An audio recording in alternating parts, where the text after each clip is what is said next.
You practiced for 25 years in Santa Monica, the mecca of pretentious, all-organic vegan assholes. I can't imagine what they must have been like with their children. I love my Santa Monica parents. I'm not going there. Are you kidding me? Tosh Show. Tosh Show. Tosh Show for show. Hello, everyone. It's me, Daniel Tosh, and welcome to another episode of Tosh Show. I've been redeemed. I've been redeemed. By the blood of the Lamb. By the blood of the Lamb. I've been redeemed. I've been redeemed. By the blood of the Lamb. Eddie, if you don't know this song, you're not going to go to heaven. I mean, I want to go to heaven. Let's try it again. No. I really want to go. You get one chance for the blood of the Lamb to redeem you. All right. Hey, I'm not excited because I know what we're doing. Feedback. We're getting some feedback from the viewers. Oh, yeah. Let's get into it. Let's do it. Grocery Store Joe's episode. Eat a bag of dicks, Tosh. Toronto rules. I'll pass on your local cuisine. A bag of dicks. That's Toronto for you. What are you guys in the mood for today? Well, hopefully you got one of those piping hot bag of dicks for me. Hello, Mr. Tosh. I'm a producer at Warner Brothers, and I'm interested in buying the rights to this week's bedtime story. I think it will fit nicely into our revamped DCEU. Please get in touch if you're interested. Not interested. I appreciate the offer, but you're a little late. Marvel has already locked my son up. The Italian restaurant near my house is called Goomba's, but it's owned by Mexicans. How's their pizzadillas? I bet they're delicious. Andy's episode. Honestly, I can't believe anybody pays to see comedians when there's so much music to see. Okay. First of all, dipshit, you don't see music. You listen to it. Unless you're deaf, then you feel it. We got a little back and forth here from Andy's episode. I love the real numbers. And then there's a response. He was pulling in really good money in 1998. I don't know what he thinks that proves. $400 for like 5 days, nominally 10 hours of work. Even if he was working 8 hours a day is a lot of money for 98. Fuck you. Just fuck you. You don't. First of all, when I was reading my calendar from 1998, that wasn't the day I started comedy. I'd been doing comedy for 5 years. That was just happened to be a calendar that I had found. And making $500 a week, yeah, that's great if you're a person that has no real dreams. But I didn't live in whatever random city I was in Ohio. I was commuting 400 miles every day to some random city to do a show. Ugh. I'm just like, if you would have gotten my calendar, which doesn't exist, from 1995 or 96, where every show I did was me just showing up to a comedy club, begging to be put on for free, and them saying no, and me driving home that night. Like that was the career for years. Then eventually I got to a point where I was making the $400 and the $500 a week while traveling in a car back and forth across the country every other day. Let's see here. I'm still angry about that one. Well, let's get that one. That one really burns me. Let's move it on. Okay, moving on. I worked in. I don't know what that proves. $400 back in 19. Yeah, I remember back in 1998 when if you had $400, everybody's like, look how rich that guy is. He's got $400. Well, I mean, and people would be like, well, it's 1998. You got $400. Woo! All right, go on. What's the next one? Chandler Parsons episode. Don't worry, Parsons. Memphis still hates you too. You know what Chandler should do to make things right in Memphis? I don't know if you've heard, but Graceland has been in the news lately where it's potentially being sold in foreclosure. Chandler should swoop in right now for the city of Memphis and buy Graceland. Then he should demolish it. Everything except for the death toilet. Leave the toilet there. Then open up a Kansas City barbecue spot there because Kansas City barbecue is so much better than Memphis barbecue. And you go there, you get some KC barbecue, and then you get to sit on the throne. That's what Chandler should do. I think everything would be forgiven at that point. Actually, a lot of comments about you having celebrities on. A lot of people have been calling you out because you said you were never going to have celebrities on. And then you had Michelle Wee, Luke McFarlane, Grocery Store Joe, Chandler Parsons. Okay, that's enough. First of all, you can't believe a thing I say. I'm a huge liar. I also said I would never do a podcast, but here we are. Let me be clear. I feel like I have to say this again. I don't care what my fans want this show to be. If you think, and I'm sorry, Chandler, you're about to catch some strays right now. If you think Chandler, a role player, a former role player in the NBA, is a celebrity, then you're right. We're never going to see eye to eye on anything. I mean, no offense. He was never even an all-star. He was like a second-team all-rookie. I think it was the biggest honor that he got in the NBA. I could be wrong. Nope, you're right. He's going to give me shit, but whatever. What I said the show was, or I don't even know what I said. It doesn't matter what I said. Here's what the show is. I'm going to interview people that I want to interview.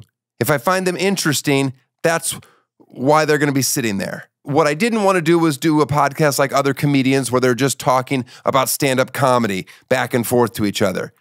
And the thing about celebrities was that I didn't want to have a forced conversation with somebody that was only here to promote their new project. So that the guideline, I'll have Robert De Niro on the show if he wants to talk about having children in his 70s. Okay, that's interesting. But I don't care about someone's movie that they're contractually obligated to plug. That's where I'm drawing the line. You hear me? Is that crystal clear? Do we understand now? Can we stop with the dumb comments? You weren't going to have celebrities on, and then you had the helpful Honda guy on. I'm sorry that you're such a fucking boring person that lives in some awful place where you think anybody that's been on TV for 1 second is now a celebrity. God damn it. I didn't want to get all worked up. Knock it off. We're going to have whoever I want in that chair. And this week is no exception. Because it was brought to my attention that a lot of my fans have been getting abortions because they don't know where their baby should sleep. Well, I got to fix that. So we're having another doctor on this show. Yeah, this podcast is borderline educational. Enjoy. Tosh Show. My guest today believes that all babies should sleep in straitjackets harnessed to a gyrating bed blasting white noise. Please welcome world-renowned pediatrician, author, and inventor of the snoo, Dr. Harvey Karp. How was that for an intro? I think that was bombastic. Fantastic, I meant to say. Fantastic. Yeah, it was a little bit of that. First question. Yes. Do you believe in ghosts? Do I believe in ghosts? Yes. No, I believe in higher powers, though. All right, but you don't believe in ghosts? No. Well, by the way, you went to Albert Einstein College of Medicine. That's made up, right? Where is that? I don't even know where that college is. It's in the Bronx. Is it? Oh, okay. You unable to get into the halls of medicine? You know, as it turns out, it is. Here's the. Did I tell you that half of my questions are just dumb? Okay. No, but listen. Here's the thing. There's science and there's humanity, and medicine really weaves those two together. And what's great about Einstein is that it really pays attention to the humanity. Did you excel in school? I was good. I mean, I was like right. You're not going to be honest about that. No, I wasn't like the smartest in the class. I mean, I did graduate early. Like I was a 16-year-old when I graduated high school. Okay, see, already. That's, I mean, although. But very immature. You practiced for 25 years in Santa Monica, the mecca of pretentious, all-organic vegan assholes whose bodies are sacred temples. I can't imagine what they must have been like with their children. I love my Santa Monica parents. I'm not going there. Are you kidding me? No, listen. They're the worst. Do you know that now they have acupuncturists and chiropractors in Omaha, Nebraska, and vegan, guides and things like that? Sure. This is all across the country now. I'm fine with I'm fine with vegan. I'm fine with organ. There's just something. Another level. One of the things, but this is one of the things that parents are raising children. Sometimes they never even touched a child in their lives. Smart people, they're educated. Maybe we're the most educated people in history, but in many ways, parents are the least experienced in taking care of kids. So people are going on the internet and just trying to learn as best they can, and they're influenced by different people, and so sometimes these kind of overly concerned approach about children comes from, people just not having experience. Now, you're a huge anti-vaxxer, right? No.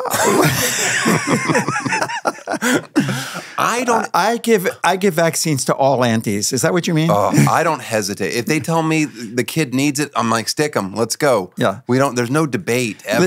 Listen, I'm old enough that I've seen the effects of children who didn't get vaccinated. Now we have vaccines against disease, even chickenpox. I've seen kids who lost their legs because they got severe infections after chickenpox. Children who have had brain dissolving because they got measles. These are things that are completely preventable now. And we live listen, if you live on a farm by yourself and your neighbors never come over, you can do whatever you want. But when you're living in a culture where you're exposed to other people, you have a responsibility. It's not just me, me, me. It is us. We've got to protect each other. In your opinion, did you single-handedly bring back swaddling? Yeah, I would say so. By the way, are you flattered in any way? Because all of us use our phones when we have a child and like, what does this mean? And we do our own research.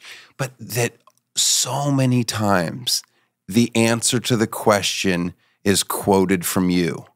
Is that flattering to you? Really? I didn't know that. I mean, it is. Like the amount of baby searches that you do where you're the answer that everyone agrees with. Isn't that ridiculous? I mean, it's so odd. Here's the ridiculous thing. We've been around babies for thousands of years. How could anyone figure out something new about babies? I put it out in the world. You can downplay that all you want, but that's impressive. The world is Googling things. You're the answer. That'll bring me back real quickly to a thing that you once said about why you kind of chose to focus on babies was because focusing on older people, cancer and all of that stuff at the end of life is, I mean, I'm paraphrasing, a little more depressing than the kids get better for the most part. That's very much my experience. And the other part of it is that it's very hard to be a doctor and be respectful to older people. And what I mean by that is that when you as a doctor take a history, you're asking, tell me about this pain, tell me about your life, tell me about your work. You have to really learn a lot about people. If you're really going to be a good doctor, you have to understand their life, not just my toe hurts and you're focusing on that. And I found that it was really hard because when you have another patient and another one and they're stacking up and you got to see them, you can't really listen to people. You just don't have the time. And so that was really hard. Yeah. And babies, they just don't have much. Babies have nothing to say. They're just chugging through. Cutest race of babies. Oh my gosh. You know what? It's really the mix. And that's not just taking a political answer, but you see children who are, Anglo and Asian. You're talking about mixing races. That creates the beauty.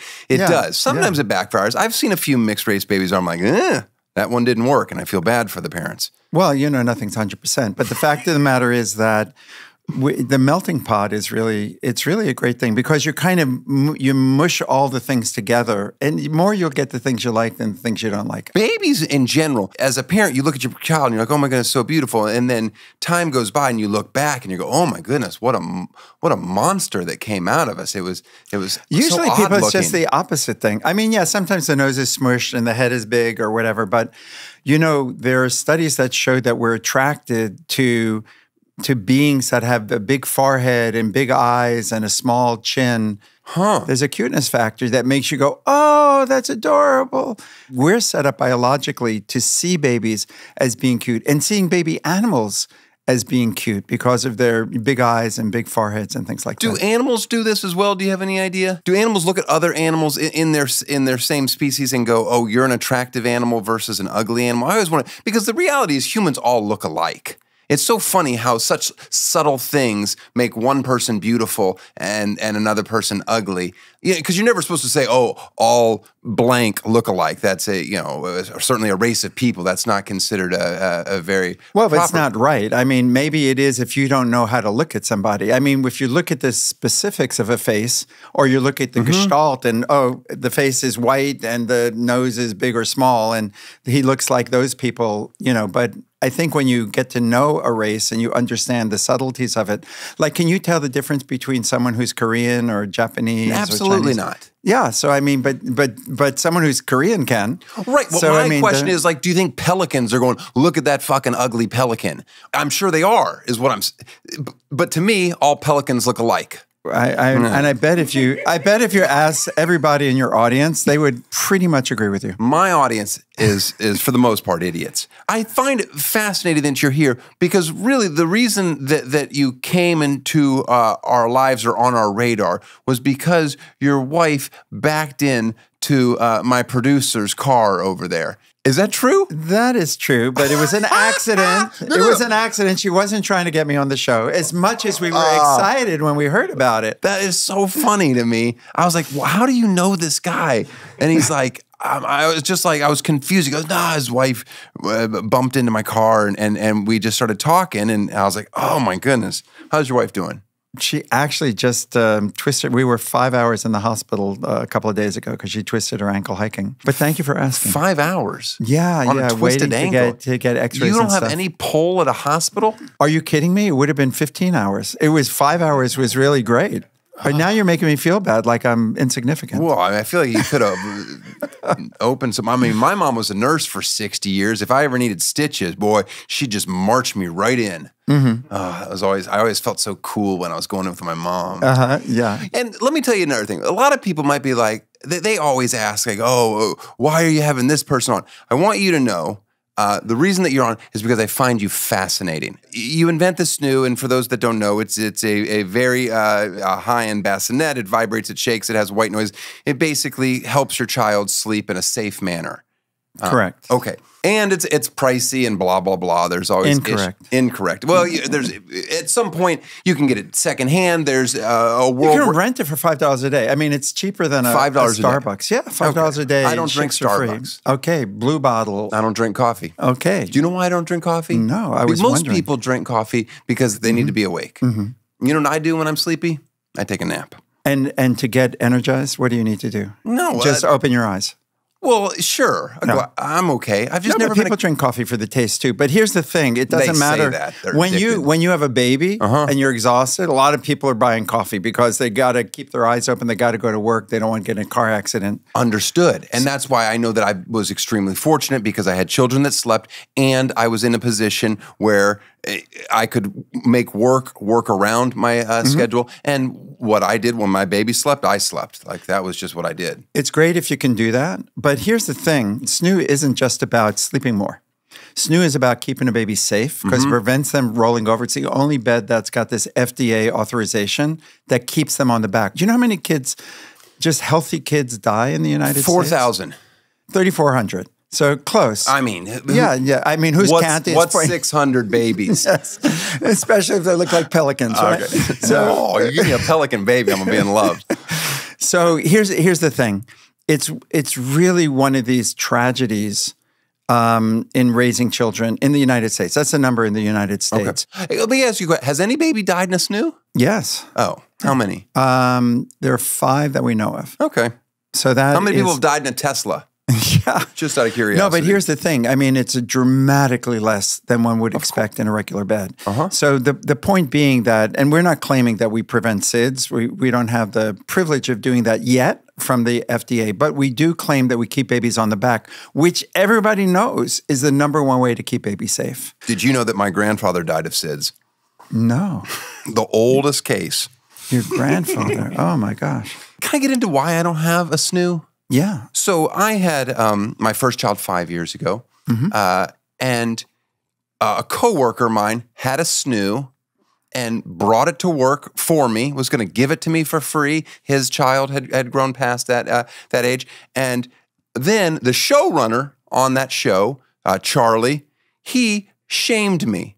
he's like, oh, you don't want to hold your baby, blah, blah, blah. Like, why don't you just embrace it? So then I was like, all right, I'm not above doing it the hard way or whatever. So, and then we had our child, and sure enough, kid was a sleeper. Didn't really have much issue.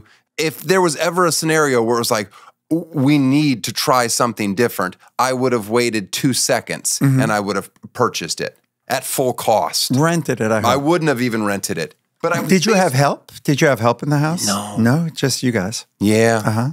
But you got to be able to be home during the day and whatnot. You didn't have to go out to work. I mean, I did. I would work, but I wasn't. Yes, my schedule was very accommodating. So there's a couple of different things that we're trying to do with SNU. One is to help babies sleep longer. We've proven that. We've measured 600 million hours of sleep, and we showed that babies automatically sleep an extra hour. But here's a curious thing. By 3 months of age, a normal 3-month-old will give you a 5-hour stretch of unbroken sleep. That's pretty good, That's average for a 3-month-old. In SNU, it's 6.5, almost 7 hours of unbroken sleep.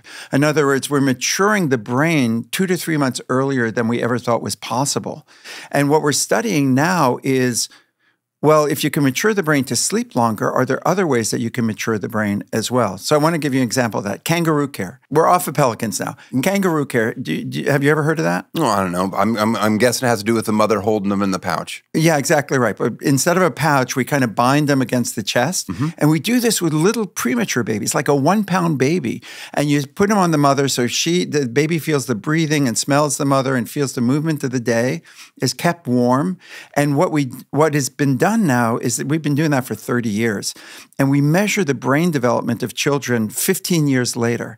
And what do we see? We see that premature babies have difficulties with some of their brain development. The earlier you are, the more challenges you're going to have.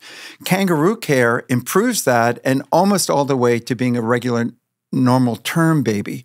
And so what does that mean? It means that holding and rocking and closeness, those are things that are nurturing for a baby's brain. It's not just milk. You want to give them closeness. And so all day long, and I bet you did that, right? Did you hold your baby and carry your baby and give that type of skin to skin?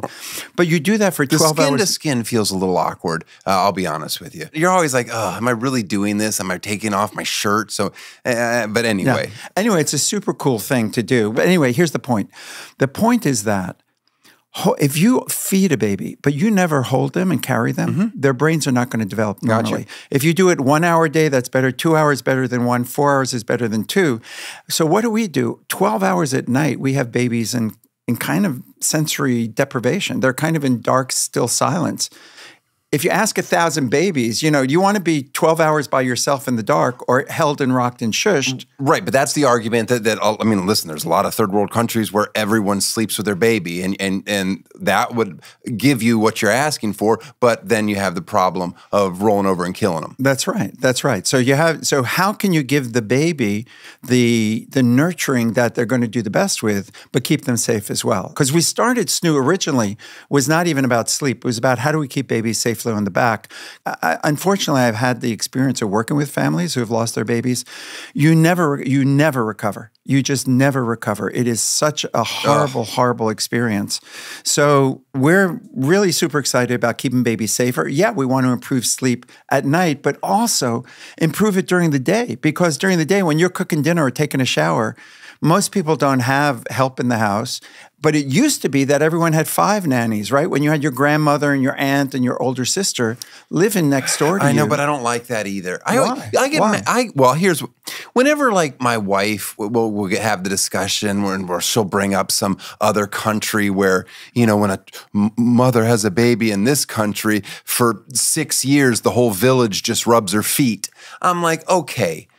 There's some trade-offs to our country. We're not all awful. We have some great things here that they don't have there. So, oh yeah, of course. But I mean, we have doctors like you. But you want to do it the tough. You want to, trial by fire. You want to show that you earned your stripes, and I did it the hard way, and I can tell everybody else. So why? And then you're the guy who goes later on and says, "You shouldn't be. You'll be just like the showrunner. No, I won't. You shouldn't be doing that." I won't be like Charlie. Charlie, I'm not gonna be like, I encourage people to get it, and I'm all for help and family and community raising the kid. I don't love a lot of people in my house. That's my big objection to nannies and that things. Yeah. Where are you at?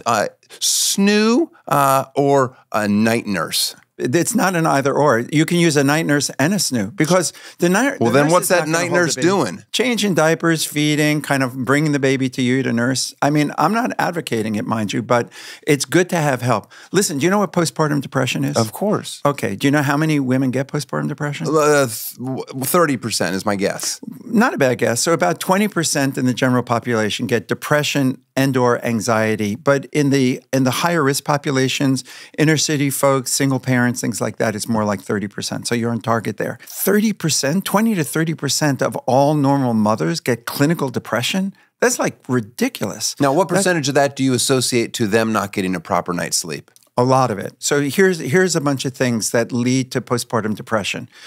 Exhaustion, crying babies that you can't calm, fear that in the middle of the night your baby's going to roll to danger, and so you're looking and checking your baby, feeling like there's nobody there to help you, and feeling kind of incompetent, like nobody told me how hard this was going to be. I had no idea. I wasn't ready for this. I'm just saying. Yeah, I know. But who's not ready for it? We all know it's hard. We all know it's hard, but you know something? They use crying babies and exhaustion to train Navy SEALs to endure torture.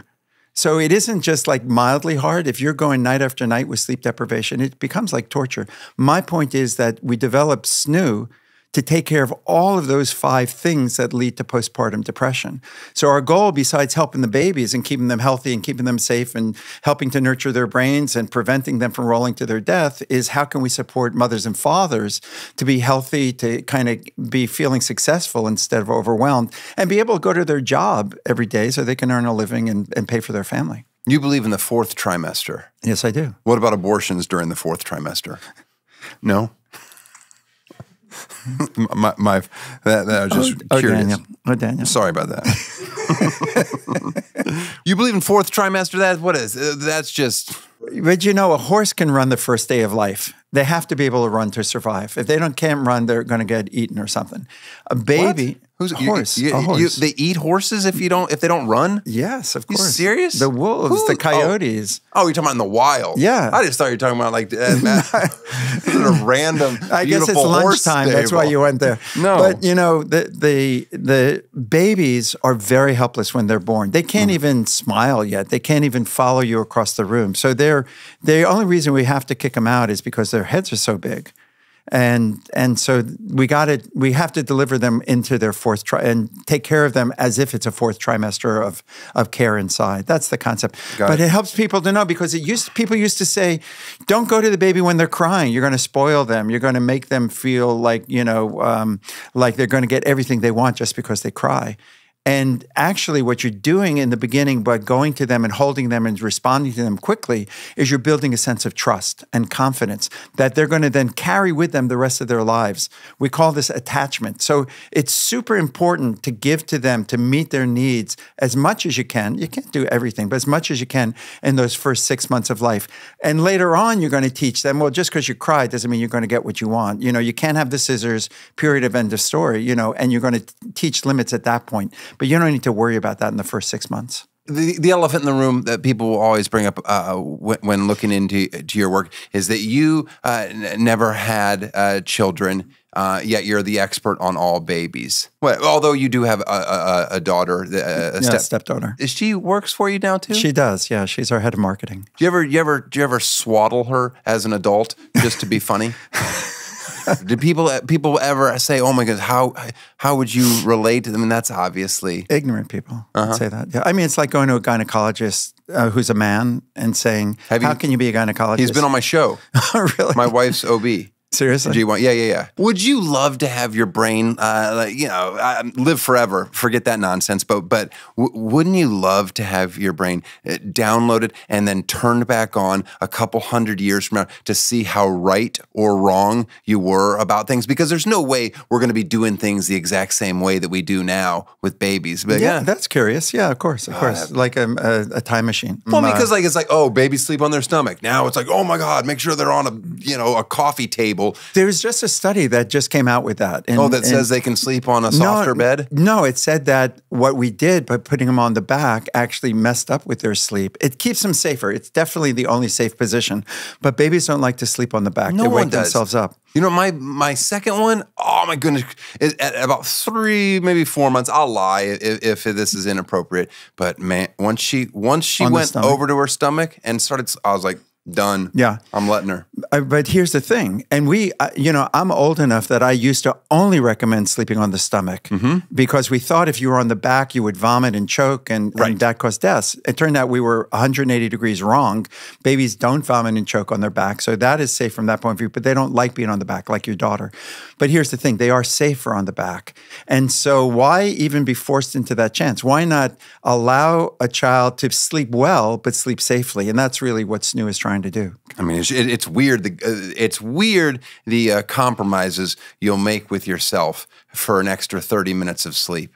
That's the torture thing. If my kids are good sleepers, do I get any credit for it as a parent or no? Yeah, you did a fantastic job. I didn't know. Well, I didn't know because I didn't know if it was one of these things where you're not supposed to take pride over that because, just because your kid's a bad sleeper doesn't mean you're a bad parent. No, but it's like the first question they ask you, right? When the kid's born, they say boy or girl, but once you're home, they say, "How's your kid sleeping?" Wink, wink, nudge, nudge, like right. You're falling apart. That's why I'm saying it. Like, well, no, but they always say it like, "Is your kid sleeping?" And then people say, "Oh, he's sleeping great," and you try to wear that as a badge of honor. But I didn't think that it was actually a badge of honor. Yeah, take it whenever you can, right? Well, then I'm amazing. How much is this new? $1,700, brand new? If no rebate, no nothing. I just want to buy one off the shelf. That's about what it is.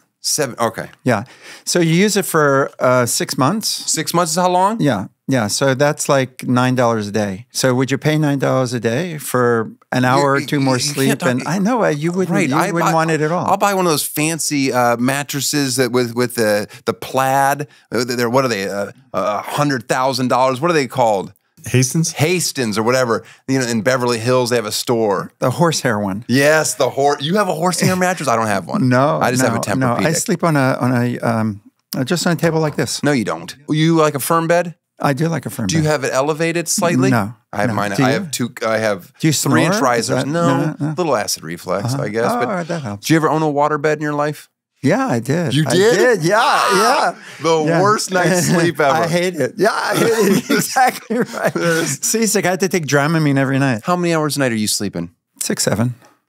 When you're older, it's less. You don't need as much. Yeah. Oh man, I'm way more. What time do you go to bed? Usually 11, 12. Do you nap? Sometimes, yeah. Yeah, do you like to nap? Yeah, I love a nap. Yeah, a nap is good. I nap almost every day. Do you? Almost every day. That's good. My favorite thing is when I read an article where it tells you like, oh, the healthiest thing you can do is get lots of sleep. And I'm like, oh. That's right, doctor's orders. My wife and I sleep and our kids sleep. It's, people always like, oh, you should have the same religion or you have to have a lot in common. I don't know if we have a lot in common, but we both love sleeping. And that has proved to made a good marriage. Colic, it's a broad term for prolonged crying or fussiness. Can wives have colic? It depends on their husbands, I would assume. Because there's just sometimes I just don't understand how she can be so loud for so long. Well, so the word colic comes from the same word as colon, meaning intestine. Right?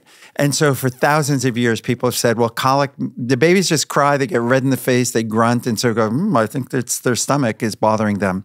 But here's the way that it isn't that.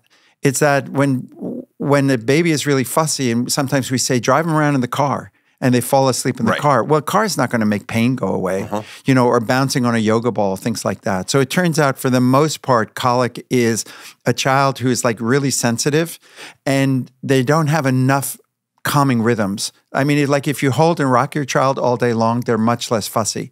So you kind of pay it in before they get fussy in the evening. You're retired. You're not a practicing doctor. No, I'm not. I'm not seeing patients. Right, but you run this new empire. Run this new business. Yeah. So the happiest baby is our business. But whenever you say this new, you always say we. That seems nice. But are you really the single person that invented it? I had the idea, But to turn an idea, it's like my wife's uncle is an incredibly successful CEO, pharmaceutical guy, Okay. and he said, "Give me a great idea, I'll give you $1. Make it work, I'll give you $1 million."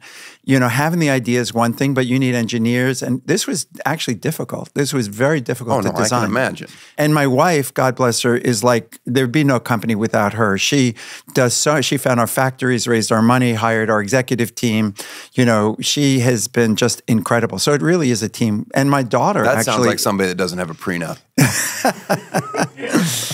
She has trust. She has trust. Okay, but if when it comes down to it, you're the one that would make the final decision if this company were to be sold. Weren't you offered $100 million or something crazy? And you said no, thank you. Yeah, we were in the very beginning because we didn't want a company to screw it up. I love everything about you. Do you ever read reviews of your product on like Yelp? Yeah, sure. And do you ever write to them? No. Okay. No, it's not. There's only pain and suffering in trying to get into those dialogues. Listen, here's what my mother told me. She said, if there's no controversy, you haven't introduced anything new.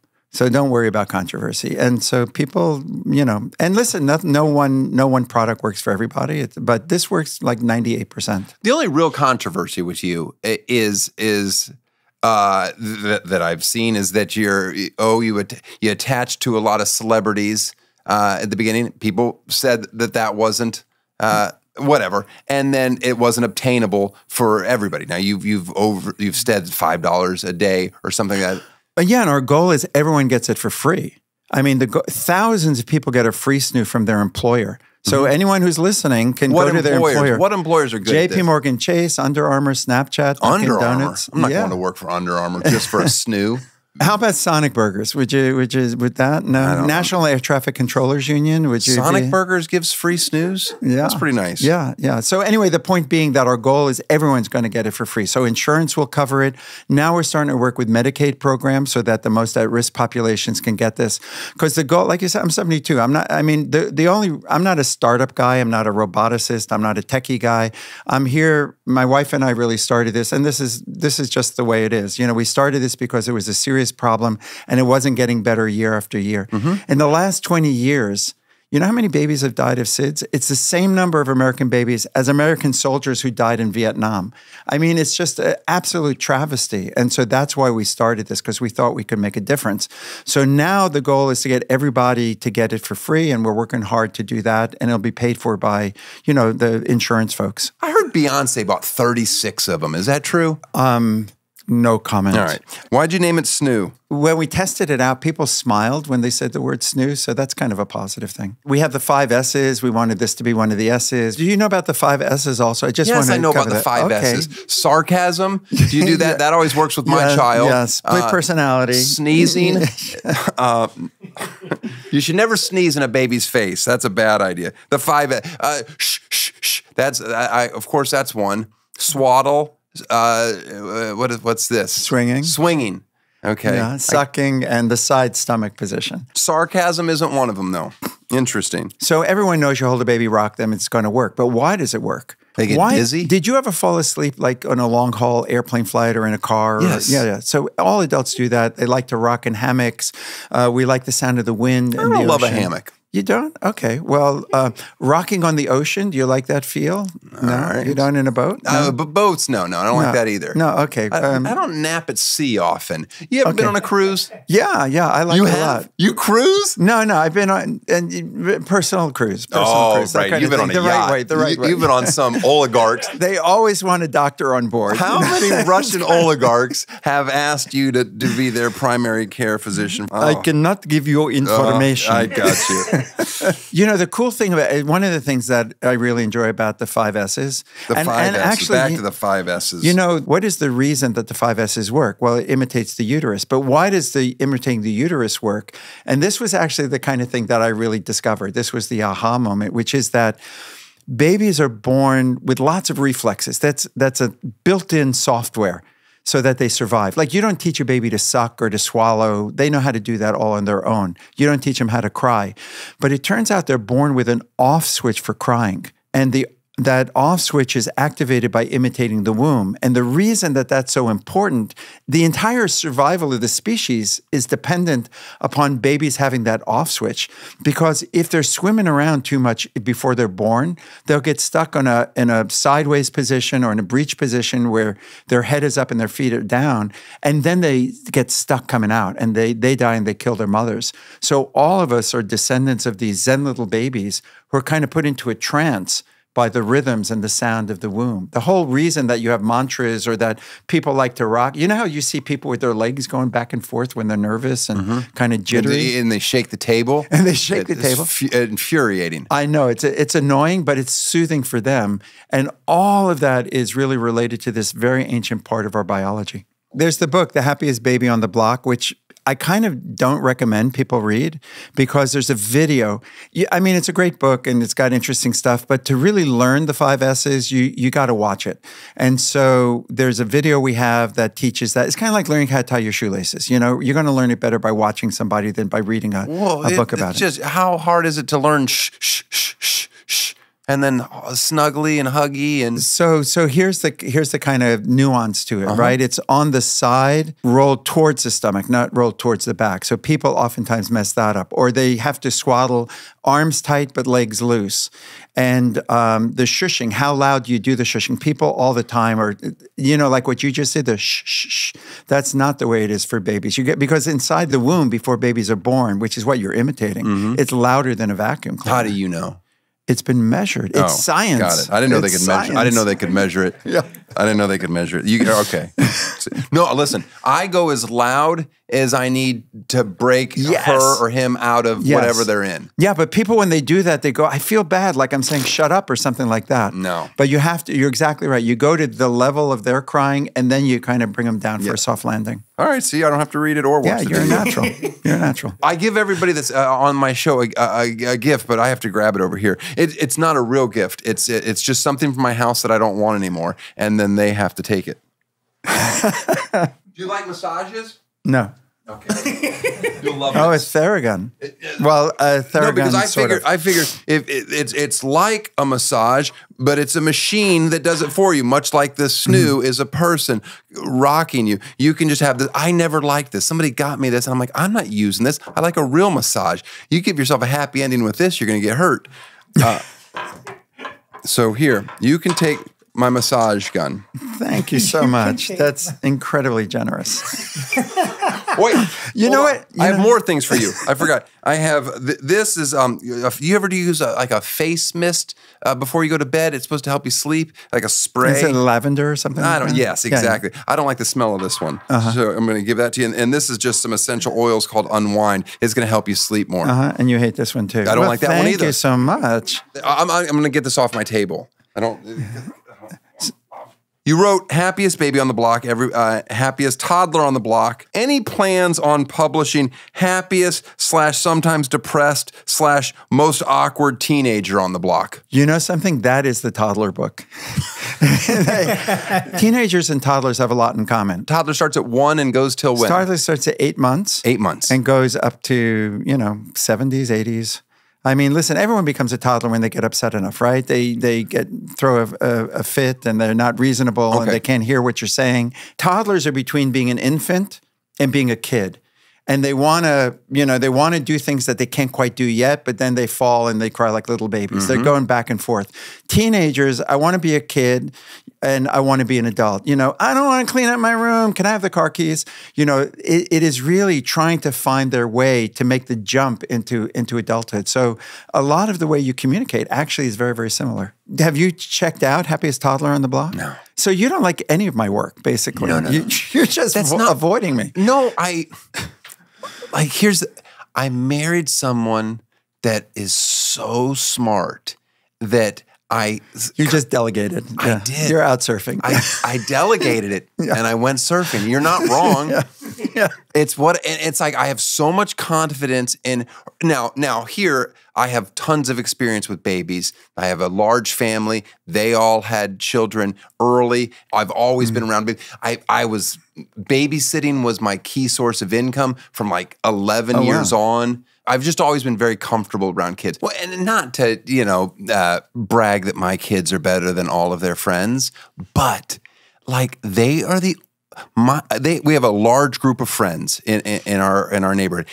My kids are the only ones that get jokes and when somebody is serious and not serious. Like they can just tell. Yet if I tell another kid, go to sleep right now, like they'll just be like, they'll shriek. My kid knows that's not real. Yeah, because you've taught them that over and over and over again, right? That's the lesson. Oh, you got to teach them. Yeah. You got to teach them how to get jokes. All that stuff. And also not to take, like little kids love to negotiate with you and learn how to negotiate so that, oh no, that's too hard. You're asking too much for me. I can't, okay, you drove a hard bargain. Okay, I will give you one Cheerio if you brush your teeth, and you make them feel like they're winning out through this negotiation. So you don't want to take it so seriously that everything is earnest and heavy. My kid's not going to do shit for one Cheerio.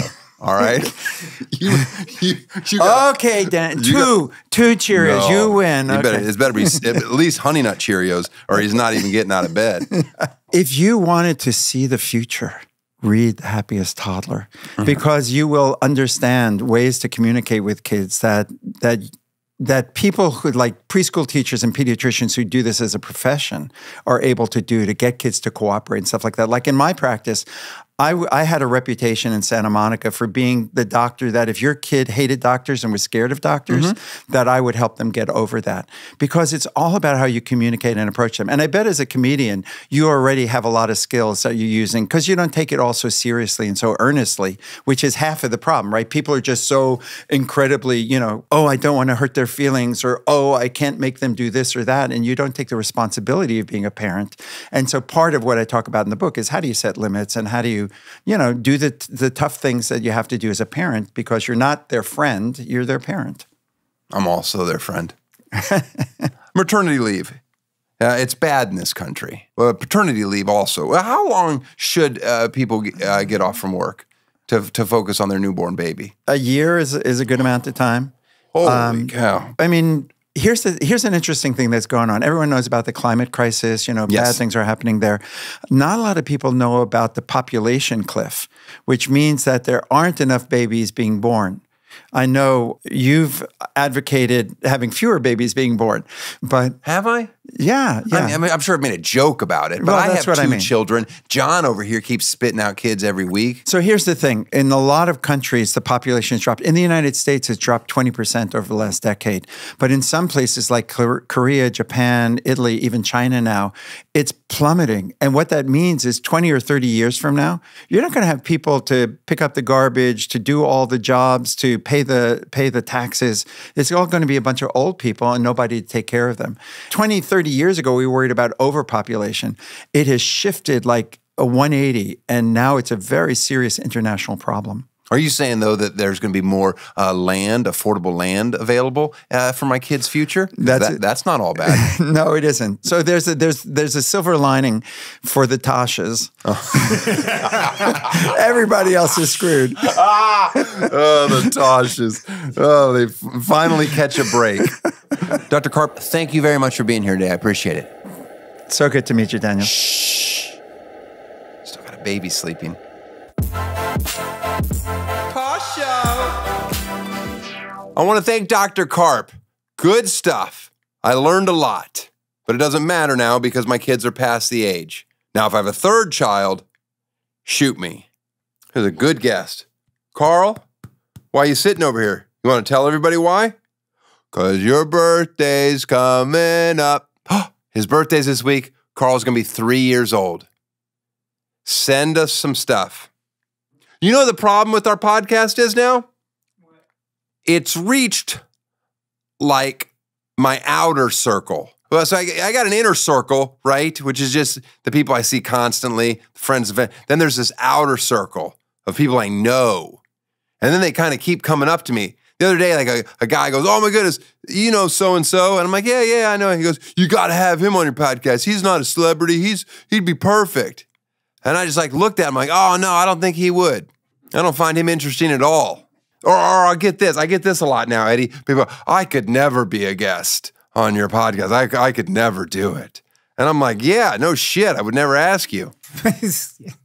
What's going on? We've got some tour dates. Make sure you come see me do stand-up comedy. Carl will be there. What else? Boyswearpink.com. If you want to get something cute for your little one. What else, Carl? Like a puppet. What else? What else, buddy? What else? Oh, that goat. What episode are we on now? How many more are there? When are we at the penultimate? Do you know what the penultimate means? It's the second to last. I always feel smart whenever I say penultimate. Oh, brother. Well, got another bedtime story for my son. I'll see you guys next week. Happy birthday, Carl. Give me one quick story before Mom reads. Go ahead. Just a short one. Once upon a time, in a little small land, where there were trees going everywhere, a big wizard tractor decided that he was only be afraid, but he was only afraid the grass so it would be flat. So he could ride. So one day, he decided to be a push tractor. So he got a saddle. He pushed it all the way through the plant so they would go high and tall. But he decided that he would be a mail truck one day. He would then dress as a mail truck and put mail into pretend mail, and he would say, here's your mail. Everyone decided to get mail. Boo, it's Halloween. You tell me. But the only thing he didn't know that there was a milk die. He was milk. Anytime the milk died, if anybody would drink the milk and they walked it away from the table, the milkman would did it. Different the hamburger. But the milkman, as he didn't know, there was a little cave. He sat, and then he sat down to the milk cave. He saw a way to get out of the milk cave. The end. Wow. That's a good story. Tosh Show. Tosh Show for show.